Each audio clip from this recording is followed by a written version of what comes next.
Hi there. I'm excited to share this with you. I'll be releasing one chapter of my first book every week until the entire story is complete. You can listen while you're working, driving, or just kicking back in your favorite spot. Some chapters will be short, others a bit longer, but every one of them is free to enjoy. If it's not your thing, that's totally okay, no hard feelings. But if you like it, feel free to tune in each week or even share it with a friend. Can't wait for the next chapter? No problem. Scan the QR code on your screen to purchase the full book on Amazon. Happy listening. Chapter 13. Consternation. Meanwhile, in the midst of the lawless zone, inside the building formerly known as the Transic Building, members of that really bad gang gather and talk. It's only a week. Can you handle that, Jeff? A gruff voice says in a cynical tone. Yes, sir, Big Tully. I can do that for you. I mean us. There is a slight shake in his voice as he speaks, indicating that he may be fearful of the one he is addressing. Or maybe the weight of the assignment is starting to affect him. I don't need to tell you that our reputation is still on the line. Anybody who comes around here, you have my full permission to lay them dead right where they stand. And do try to make an example of them so that no one else will even dare to try anything. You guys that are staying here with Jeff, give him the utmost respect as if he were me. Tully commands. Unanimously, voices say, yes, sir. The building is mostly concrete walls and floors with concrete columns. There are bits of ragged furniture and equipment scattered throughout the place. The only place that has any pizzazz is Tully's office. Everything is in pristine condition, and there are even decorations on the walls. Jeff, you stay. Everyone else, get out and go get ready. Tully demands with a motion of his hand. The space is cleared quickly and orderly until no one is left around except for Tully and Jeffrey. Tully begins. You know that you are not my first choice for this assignment, but because of the circumstances, you are my best choice. I must admit that you are one of the toughest guys in the gang, and it would be to my advantage to take you with me. However, you are so notorious around here that I can't risk you leaving the lawless zone and being arrested or some nonsense. All that said, you better not mess this up. You know what happens when people fail their assignments. Jeff's face shows that he understands and takes his assignment seriously. You're dismissed, and oh yeah. Don't get too comfortable in my chair. Tully orders. Elsewhere, Chad drives with his Jesus freak outfit close by just in case. At this point, all he knows is that he was told to go out just as he always is when he goes to fight crime. Where now, God? Chad wonders. Is this really the time to go out looking for trouble? I have a marriage on the rocks, an assignment that I am dreading, and oh yeah, did I mention that I may die tomorrow? I want to be okay with it all, God, and call your will, but the truth is that I am not. I don't like making Karen so upset.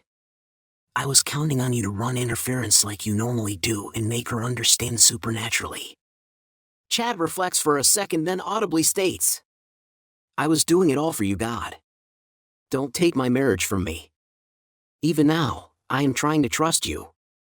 His stomach is queasy with discomfort and anguish at the thought of losing Karen or even dying with her still upset at him. His vision blurs as his eyes water, but no tears stream down. Before long, following the directions that God has given him turns into familiar territory. He begins to wonder if he is hearing from God or just reaching out in his distress. This is the way to my pastor's house. Is that where I am going? Chad inquires. He gets no answer and, to boot, no more instructions come to him. What now, God? Do I go to my pastor's house or just ride around the neighborhood or go somewhere altogether different, or what, God? It's kind of late to just drop by my pastor's house unannounced. I'm going to just pull over to the side and wait for you to tell me where to go next. Chad pulls over randomly in the neighborhood. He is careful not to block anyone's driveway. While sitting in his suffering, he notices that the neighborhood really is nice. There are some two-story houses, but mostly large one-stories. The windows are large and the front doors are ornate. After about 5 minutes of sitting, he realizes that his lights are on, and he quickly turns them off so that he does not draw unnecessary attention to himself. There are other cars parked on the street, so he may even blend in. Thoughts of his situation at home and the call of God war in his head for dominance as he waits. Every so often, a car's lights approach from either the front or back and pass him by.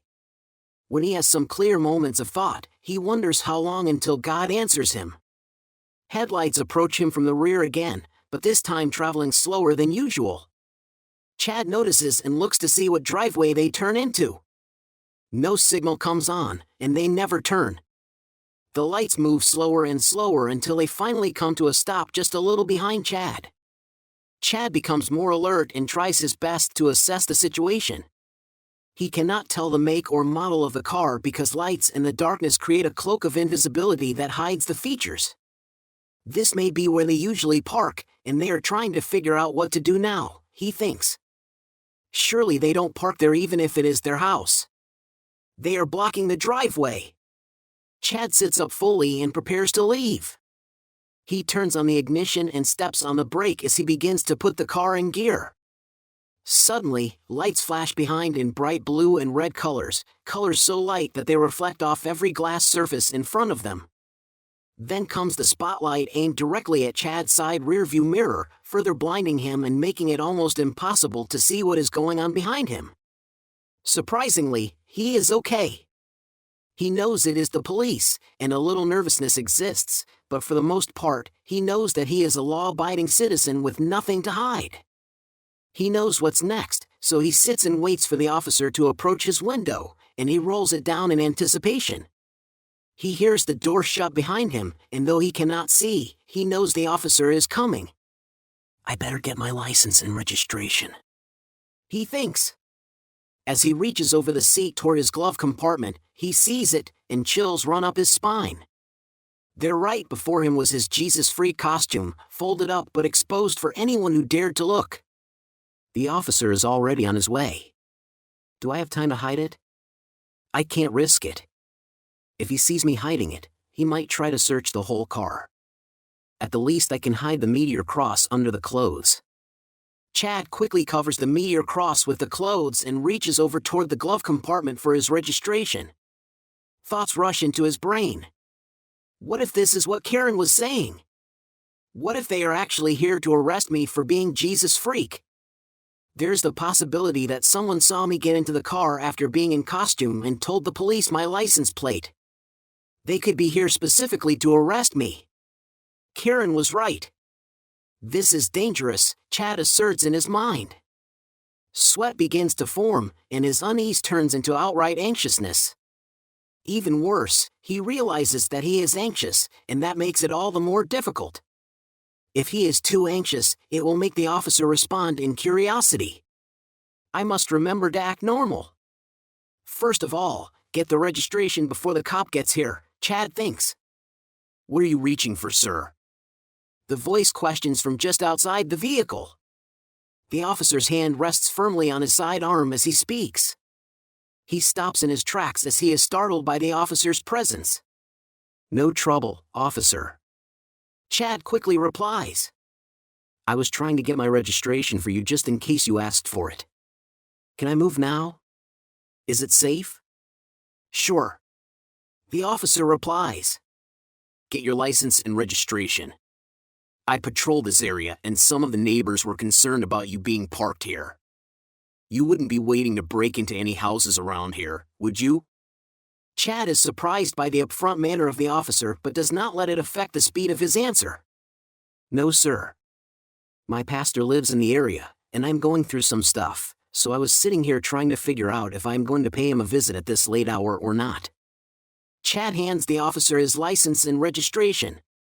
Oh, really? That's a likely story. We are all in some sort of trouble. Why did you try to drive off when I got behind you? The officer questions in a suspicious fashion. He flashes his light all throughout the car as he looks around. I did not know that you were an officer. I could only see your lights. I thought you were a resident who wanted to park where I was, so I was getting out of your way. Chad fires back politely. He tries to keep cool, but the cop's suspicion is making him even more nervous. You have an answer for everything, don't you, buddy? I will be right back with your information. The officer says snarkily as he walks off. Chad is relieved for the time away from his accuser. God, please don't let me go to jail. I'm going through enough, aren't I? Chad prays as he waits for the cop's return. A little time passes, and before he knows it, that familiar face is back at his window. I'll give you this, you have a clean record, but that just means you don't get caught. I'm going to let you go, but you should know that you are very suspicious. If it wasn't for the fact that those extra clothes over there are white and not black, I would be searching your car with a fine-tooth comb. You would have to be stupid to burglarize a place wearing all white. That and there's no sign of tools in plain sight. Don't suppose you want me to look in your trunk, do you? The cop says, looking directly into Chad's eyes. It's a test, Chad thinks. Not a problem, officer. He reaches for the trunk button only to be stopped by the officer. That's okay. I don't need to see. Take it easy, but you do have to leave. The officer says and turns to walk away. What? Now? Really, God? He let me go. Let's just get out of here. Please. Chad says in his mind. Hey, officer. Chad says quickly. How may I help you? The officer smugly replies as he turns back. I don't know what your relationship with God is, but I need to tell you something. I hear God saying that you have been through a lot of pain, but you tough it out and press on. God likes your determination, but He's trying to get your attention, and your determination is getting in the way. You can't just continue on without acknowledging what is happening. I hear Him saying, talk to her. I don't know who she is, but talk to her. God has put her in your life for a reason. He loves you and has provided you with all you need to make it. Oh, and listen to her. Don't just dismiss what she is saying as overly spiritual nonsense. The cop's face turns pale. Chad has no idea why or what he is saying to the officer, but he continues. You are on God's mind, and He is watching over you. Now turn back to Him and watch Him make all things new. Thus saith the Lord. With that, Chad tells the officer to have a nice day and starts pulling forward. He is trying not to think of the fact that he has no idea if what he said was accurate or even meant anything, trying hard not to think of the embarrassment of possibly sounding like a crazy man, and hoping desperately that there is a she in the officer's life that could be who was talked about. He starts to roll up his window and hears a distancing. Thanks, Mr. Tanning. I needed that. He looks in his rearview mirror and sees the officer still standing in the middle of the street, dumbfounded, watching him leave. A relief falls on Chad and even some joy. The thrill of taking a chance for God and everything turning out all right overtakes him, and for a moment, he even forgets about his other troubles. He makes up in his mind that he will be going by his pastor's house after all. Chad reaches down to his waist area on the right side where his phone case is. He gently unsnaps the phone from its clip, all the while keeping his eyes on the road. The glow of his light shines far down the street, illuminating his path. He is only a block or two away, but he decides to call ahead anyway, even though he may arrive before the call goes through. As he waits for the call to connect, he is still excited, but the dragging feeling of what he is going through begins to creep back in. The phone rings 2 times and no answer, 3 times and no answer, 4 times and no answer. The 5th ring initiates but cuts off as the pastor answers the phone. Hello. He answers. His voice is alert and indicates that he has not been to sleep yet. This is a relief for Chad. Are you up? Chad inquires as a courtesy. Yes. He says. I have actually been praying for you. You have been heavy on my heart. Christians often get a feeling of great concern for a certain person that seems to come out of nowhere. When this feeling comes, they pray about the affairs of that person and every aspect of the person's existence that they can pull up. Sometimes they call or contact the person to check on them, but in most cases, they listen to the Holy Ghost and pray what they hear. They refer to that feeling that they get as that person being heavy on their heart. At times, the things that they hear seem to be completely contradictory to what they know about the person. Because of this, the Christian has to try not to use their intellect when praying, or they may not want to pray what they hear. Sometimes, God works out a way for the Christian to find out that what they prayed for was correct, i.e., the person ends up confessing or testifying about it, or a situation happens that exposes the thing. It can be frustrating not knowing, but the Christian has to live by faith that what they are hearing is correct. "Are you okay, Chad?" the pastor asks sweetly. Not really. Chad offers. "But I want to tell you what just happened to me first." He takes a little time and relays to his pastor what happened with him and the police officer. The pastor gets a good giggle off Chad's enthusiasm as he tells the story. The story ends, and there is a small but awkward silence. Suddenly, Chad speaks. I am thinking about going against what I told you God told me earlier. The statement just kind of lingers in the air for a moment. The pastor has no idea what to say because he has never heard Chad say such a thing. "What's wrong? Do you think that you heard wrong?" The pastor investigates. No. Chad replies and elucidates. I am sure that it was God who told me to help the kid, but there are just too many factors involved. I have always been shaky about this whole superhero thing, and so were you in the beginning. It's starting to weigh on me. Is superhero a real calling, and even if it is, why me? I do not have any special abilities, I have a wife to worry about, and I am just not a good candidate for superhero. I was so afraid that I was going to be arrested by that cop. I can't live like this. On top of it all, I could be about to lose Karen over this. How could that be what God wants for me? "Oh, Chad. What happened?" his pastor questions. Chad answers. Oh yeah, I haven't told you yet. I told Karen about all this, and well, let's just say she did not have a fond appreciation for the information or the messenger. She walked out before the conversation was over, so, yeah, anyway. Treating it as if it was just trivial detail information. "I'm so sorry to hear that, Chad. Is there anything I can do?" the pastor asks. Yeah, pray for me. Chad says sullenly. He continues. With things going this bad with Karen, I don't want to die right now. I don't want to die, period. I surely don't want to die by being beaten to death because I went on a fool's errand. I would like to just put it off on the fact that I may be hearing wrong from God. I never really thought I would say this, but I am truly considering not doing it and just seeing what happens, taking whatever punishment God gives, asking forgiveness, and moving on with my life. A brief pause in Chad's line of thinking allows the pastor to jump in. "No, Chad. You do not want to get into a wrestling contest with God. Don't forget, you only have your life because He gave it. You only have your wife because He gave her. Even your will to disobey Him is only there because He allows it to exist. If He were so inclined, He could wreak a havoc upon you that would make everything you care about now seem worthless. Remember that He is all-powerful, and you don't want to make Him make you move on His behalf.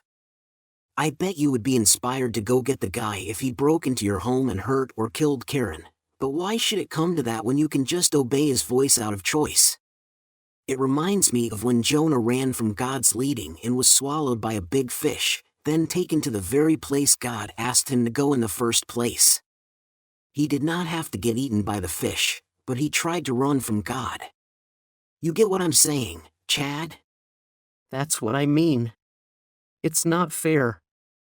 I am going through all of this because of following Him, and you know what? God can do something about it. He is all-powerful. It does not have to be this hard.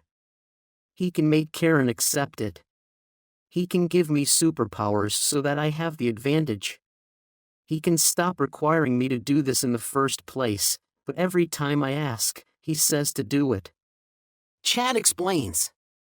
What I am saying is that things could be worse. God is making it as comfortable for you as possible. Some things have to be done, like surgery for instance. There are times when people need surgery. There is no way that the doctors can assure you of no pain during or after the process. They can only make it as comfortable as possible for you. The surgery is necessary for you to live a better life, but the pain comes with it. Overall, it is for your benefit though. The pastor explains. Quickly, Chad replies. But the God I serve can make the surgery happen with no pain. Hence all-powerful. You know that he is a God of order. He will do the extraordinary at times, but that is not his normal MO. Even many of the things we consider miracles can be explained scientifically or naturally. What really makes them miraculous is how God makes them happen at just the right time to help us out. He created the universe and all the laws that hold it together. He respects those laws and finds ways within those laws to work things out for our good. You know that, Chad.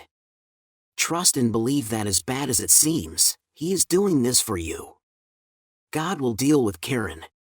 She may act up sometimes, but one thing I know is that she can hear from God. The pastor's words ring true in Chad's head. I guess you're right. Chad sighs. Did you bother to read Daniel 6? I sent it to you earlier on your text messages. The pastor says. I didn't have time.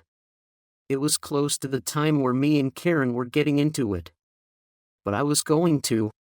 Answers Chad. I guess I could try to read it now. Quickly his pastor interjects. No need to now. You already know it really. It was meant to be a reminder to you of how God operates, or at least has in the past. It is Daniel in the lion's den. I know that the story is old and you are used to hearing it by now, but I think it is so appropriate for this situation. Daniel was just doing what he thought God wanted him to do by praying faithfully. God allowed the king to make a decree that it was illegal to pray and punishable by death, that is, to be thrown into the lion's den. Daniel, willing to put his life on the line for God, continued to pray anyway. He was arrested, and he did not resist arrest, but it must have been at least a little scary not knowing whether God would save him or use his death to bring glory to his name. In the interest of time, I will cut it down. The bottom line is that he gets thrown into a den of hungry lions and left there overnight to be mauled, killed, and eaten. Similar to how you are being forced to go into a place where danger and possible death looms all around. Every person you run into in there is your enemy who will want to cut you down where you stand. He pauses as he thinks about what he is saying. Then a bit nervously, he says, I realize this probably sounds bleak and is not making you feel any better, but just hear me out. The lions were made to change their very nature so that Daniel would be safe. They did not eat him or even attempt to. Their mouths were shut by God himself. They were hungry and had food right in front of them but would not dare to take even the smallest bite. Why? Because God was able to make them leave Daniel alone. Likewise, God will keep you as you follow his command for you. I don't believe you will see death or defeat tomorrow. I believe you will experience success and faith-building victory.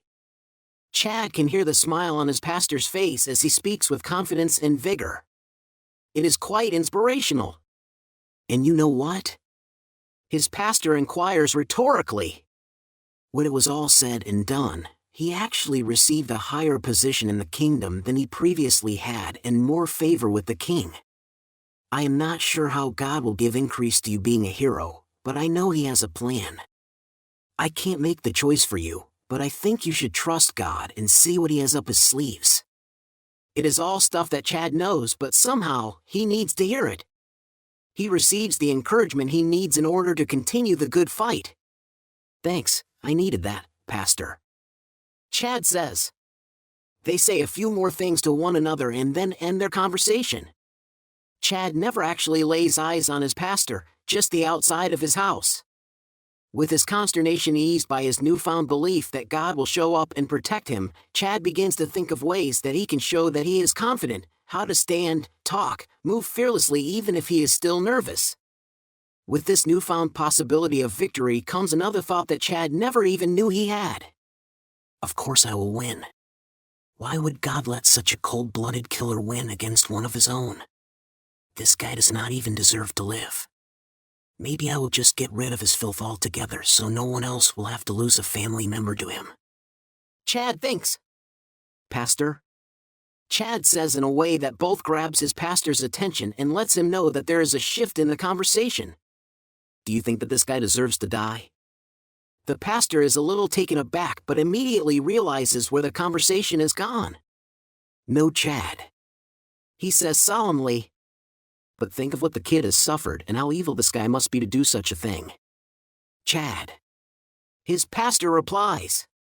You were given a gift and a responsibility. That responsibility really boils down to serving God. When you serve God, you serve His interests. God desires that all be saved right down to the lowest, dirtiest one of us. Do you recall the gist of Romans 9 verse 6 to about 20 or 26? Yeah? Chad says inquisitively, waiting for the point. In one place, it is explained that God bears with those that are evil for His own purposes, and that we have no right to judge Him for it. If God bears with the evil and allows them to live, who are you to take it upon yourself to kill them?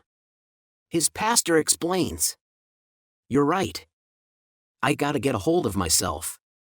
This whole thing is just so much to deal with. Thanks for your help. I am better now. Sorry for the late hour. Chad says. Sure thing. His pastor says. Call me when you finish to let me know you are all right. Okay? Okay. I will. Chad replies.